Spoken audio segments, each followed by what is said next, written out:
Good evening. Welcome to Mnasik Shakti Foundation. I'm Amresh Shrivastava, and today I'm really feeling welcome to Mnasik Shakti Foundation. We have started this webinar series for our students, which will be telecasted every Saturday at 5 p.m. And my attempt is to bring in as many experts, users, people with experience to talk about number of issues to navigate challenges of students' life.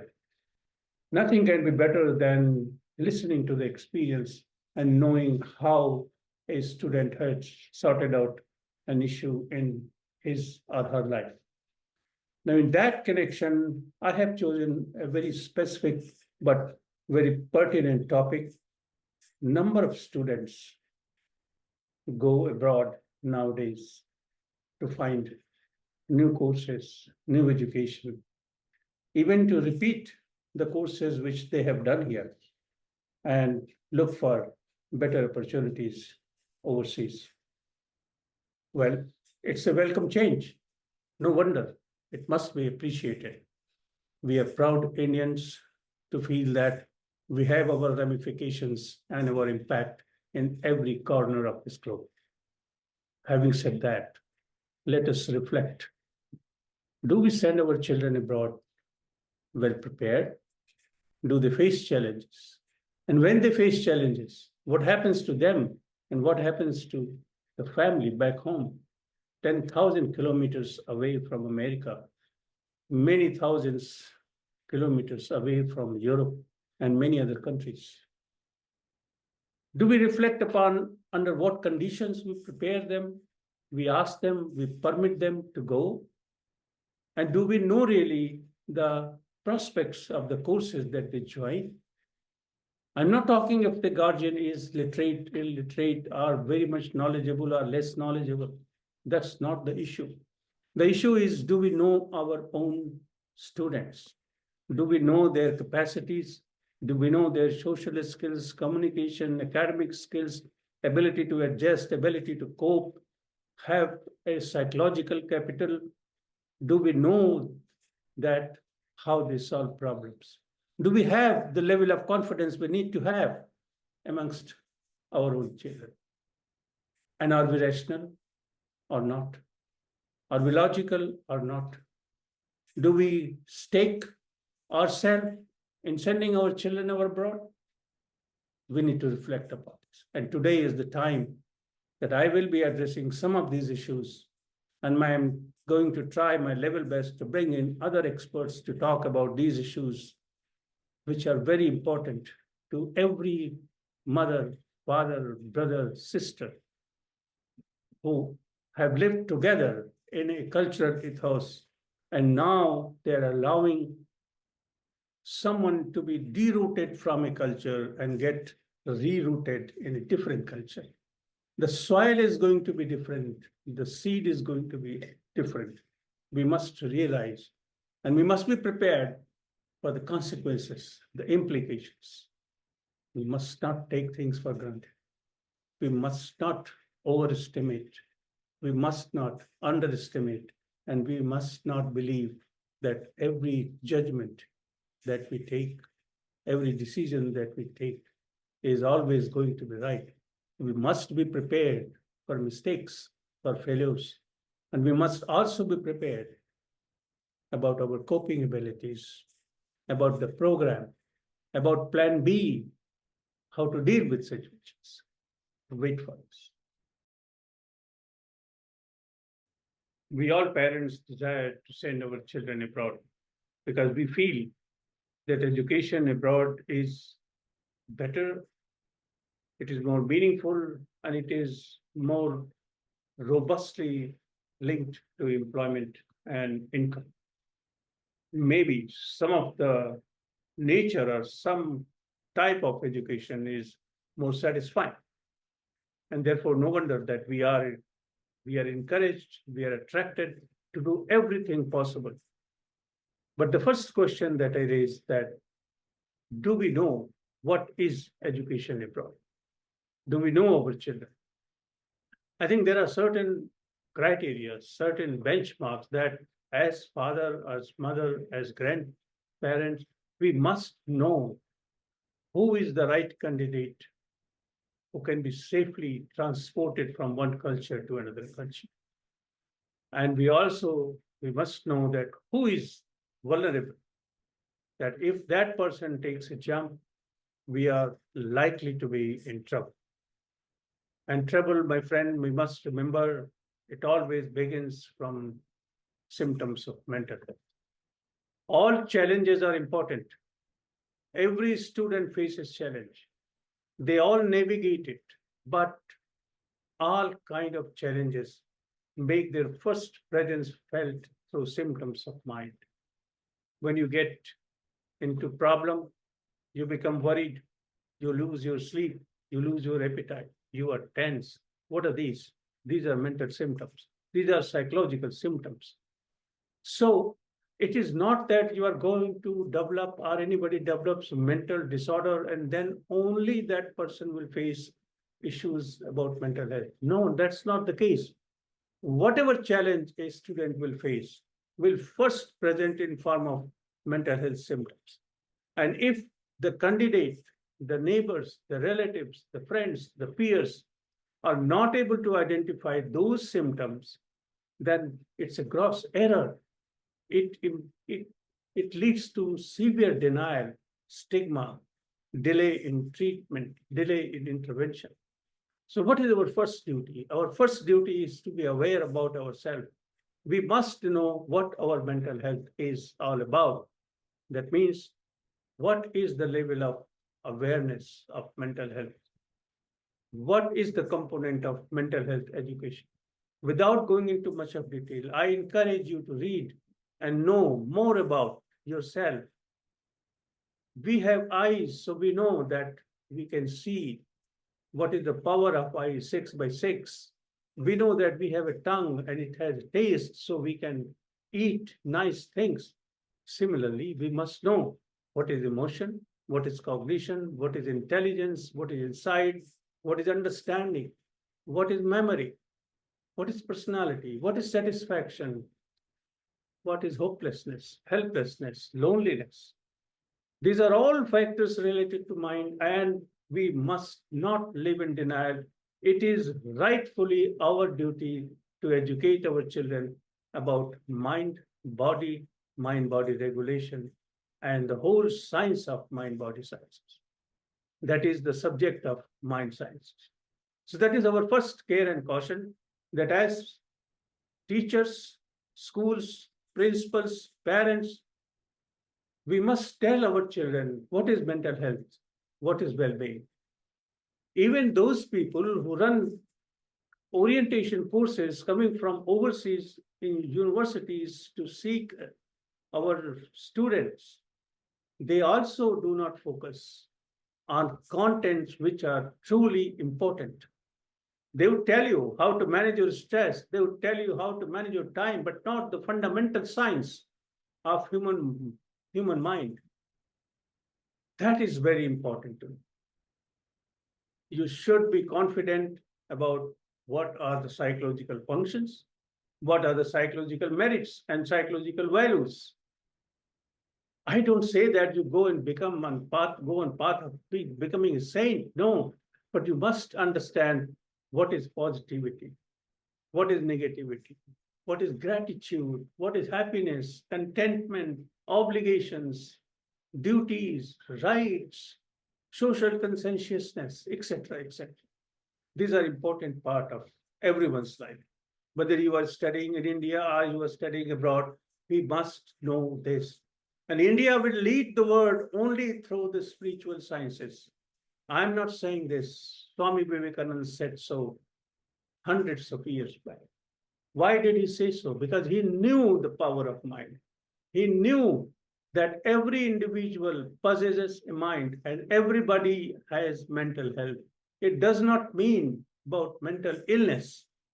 It means know your power of mind. Know power of your mind, and then only you can exercise judiciousness, correctness, righteousness, values, Why these are important? Because these are the armamentariums to resolve a conflict, to face stress, to stand on your merits, to fight for yourself, to lead, to adapt, to change, to not change, etc., etc. So my first suggestion is know about your mind, educate yourself about mental health. That's the first thing you must know. There are a lot of resources on internet, books, everywhere, but be careful. Know the scientific stuff as told by experts. There's a lot of things going around in social media and in other media which may not be true. So discuss with your teachers that please tell us the components and parameters and determinants of mind body regulation, social sciences, psychology. These are fundamental things of your life, and you must know them. So, my dear friends, let me confess what's the second point, which is most important to know and prepare yourself while you are going abroad for studies. After you know about yourself, it is very important to know which is what is the culture where you are going. You're going to America, to Europe, Japan, Germany, wherever you are going. You must try to find out as much as possible about the place where you are going, about the university, what is the history, what is the culture, what is the system, who are the teachers, what is the tradition there, how culturally integrated they are, how do they treat people from other countries, what are their values, what are the value system, how they expect another person to behave. Because if we land up in a place with our own preconceived notions, we make mistakes. And if you are a good student, you definitely don't want to make mistakes. So my second suggestion is that must explore from every possible source. It does not make you any small if you want to know much in advance what is Philadelphia, what is Toronto, what is London, Ontario, what is England, what is the history, how are the people. And if you know their strength and their weaknesses, you will be better prepared to deal with it. There are cultures where people are very accepting. There are cultures where there is no Indian community, and there are cultures where half of the community is of Indian culture. Having people from your own native place does not make you any immune.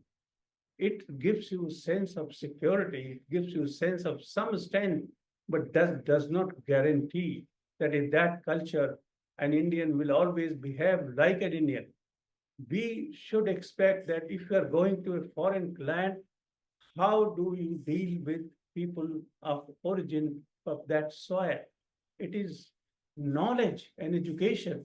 It is the information which will strengthen you, which will give you, which will empower you with everything that you want to know. What are their customs, tradition, marriages, relationship, problems? Maybe you are asked in the college to speak about some issue in a debate, and you speak certain nice things about the local culture.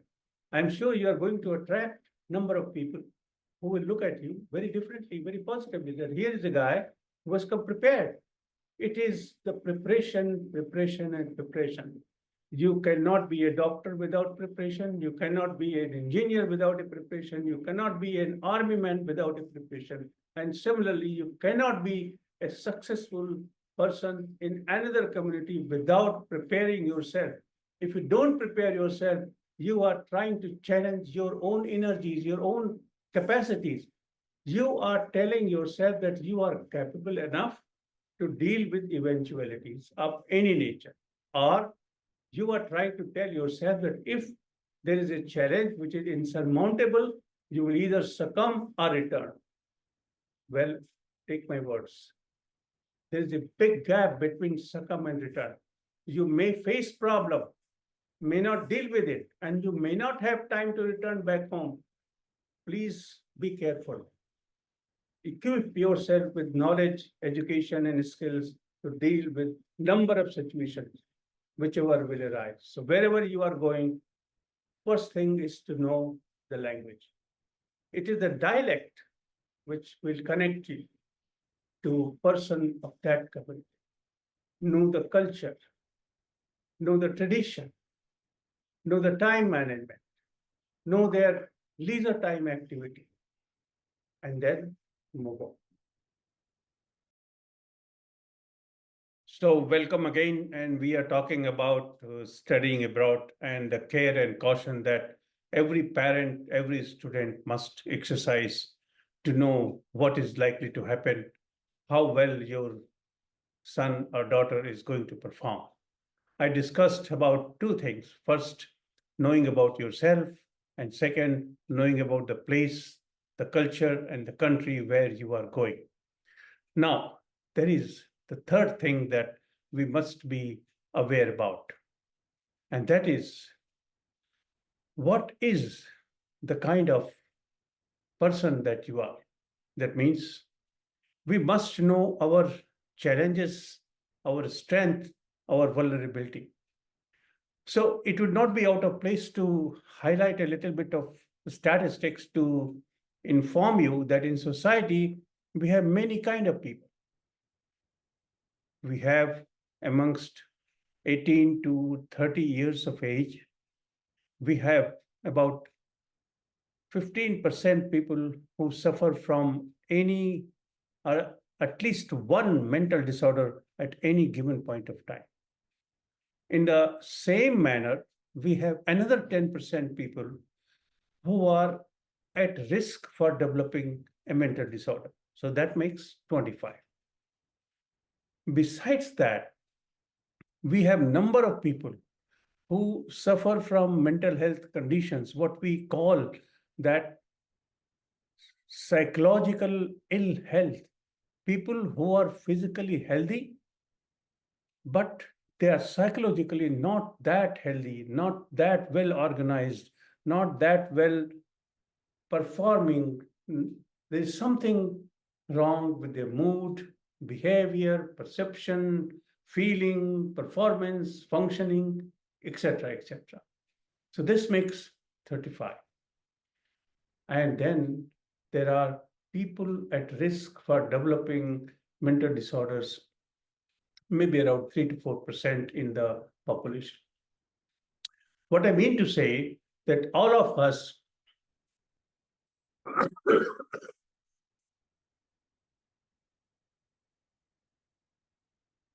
what I mean to say that all of us are not immune from developing a mental health condition.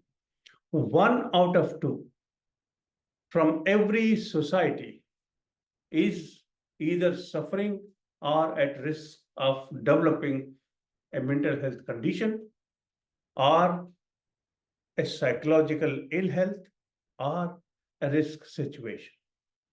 And we must be mindful of that. We must be capable of recognizing, identifying those boys and girls who are at risk. Believe me, there are many people who are taking treatment for psychiatric disorders. And they, because of stigma, discrimination, prejudice, and bad name, hide their situation.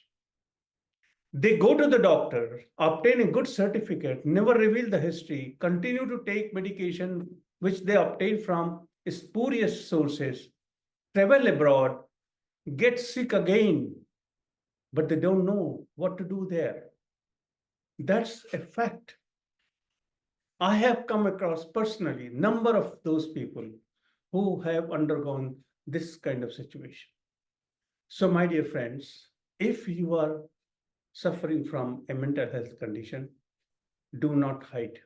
Try to treat it, try to face it.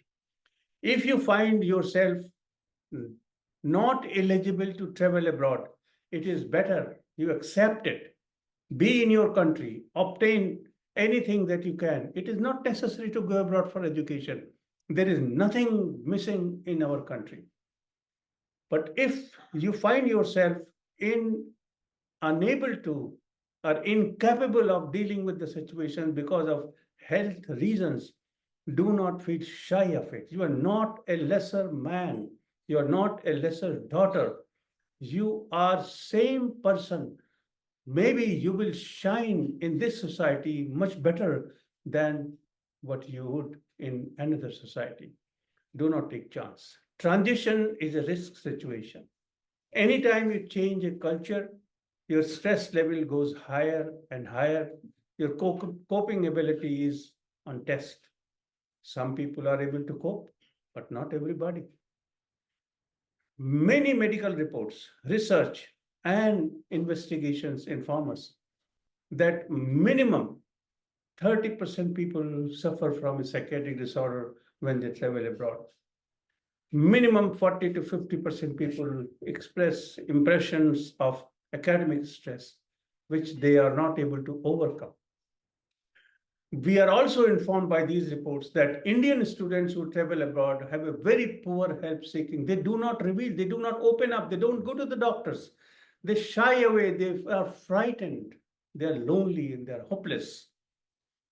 My submission to you is that win over your fears. It is not important to go abroad for education. It is more important that you remain mentally healthy and receive an education in your own country. It would be good that you can receive an education outside India, but you must be in a good frame of mind, have positive mental health, and a high quotient of mental strength. This is the third point that I want to emphasize, that check on your abilities, check on your capacities, and believe in yourself. Accept the fact of your life. Do not challenge yourself beyond a certain point. Welcome. We are talking about study abroad. As we know that in our society, parents, grandparents, families, they put everything at stake, but they want their children to be educated abroad, given a certain perspective and caveat. We are talking about challenges and navigating these challenges lying in the pathway of international education, which our children go and receive from various universities, glorified universities in many countries.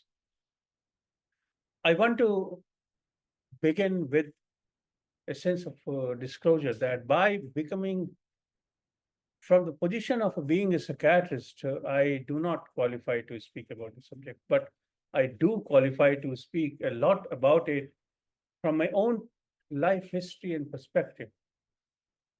I received my training and education in basic degree from Hindi Heartline in Uttar Pradesh and Madhya Pradesh, and was trained as a psychiatrist in the metropolis of sophisticated Mumbai. I received further training in Canada, in United Kingdom, returned back to the country, practiced with primarily focused on young individuals or early intervention in psychiatry. Having completed 2 decades of it, I did receive an opportunity, got an opportunity and traveled to United Kingdom again to contribute whatever I knew in early intervention programs. But I also got opportunity to conduct clinics in Brunel University, which was affiliated to the trust and hospital in which I was employed. Further, I immigrated to Canada in Western Ontario University on a faculty position as a clinical teacher.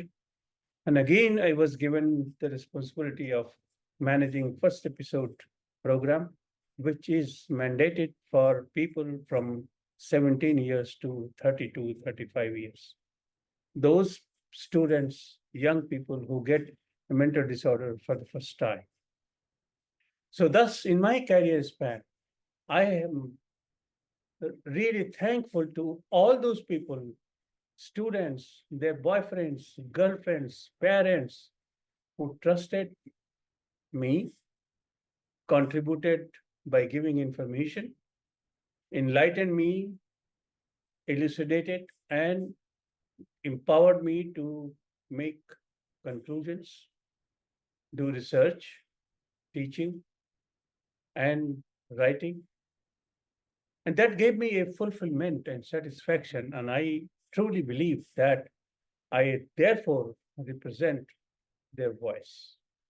And from that position, I want to convey and talk to you that don't waste time. Believe in yourself, shed away stigma, be aware, believe in mental health education. That's the first step to remain healthy. The lessons of mental health education should be incorporated on the first few pages of every curriculum textbook. There is no other option. Whatever methodology you will think or any government will think of creating an awareness will all be useless if we are unable to incorporate methods of teaching and educating in the curriculum books. Because that's what students believe in. That's what matters. So, my dear friends, sons, daughters, friends, try to understand your goals.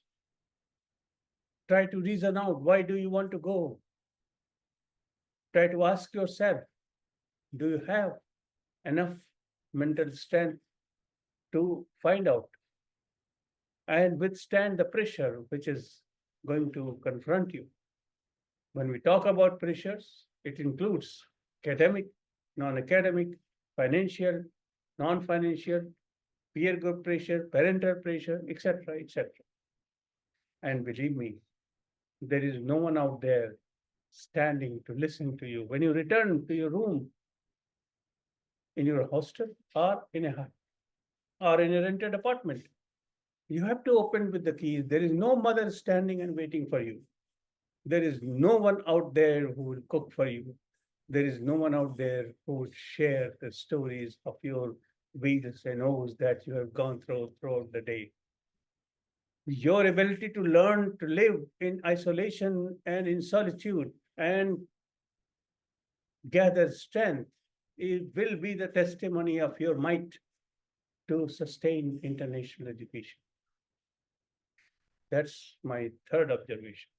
And I can very proudly share with you that this is most important.